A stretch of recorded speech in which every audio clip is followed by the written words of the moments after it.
Just over a year ago, the house behind me was tore up from a tornado. I gotta tell you, the tornado was wonderful. Here's why it was wonderful. First of all, nobody was hurt in the tornado. But secondly, the tornado brought a lot of purpose to our life.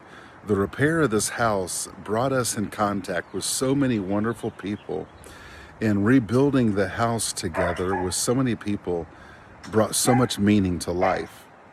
I personally think that life is really not hindered by the problems we have. Our life is hindered most by the lack of purpose we have. If we have problems, that's normal. But when you have great purpose, even problems become fuel for your purpose.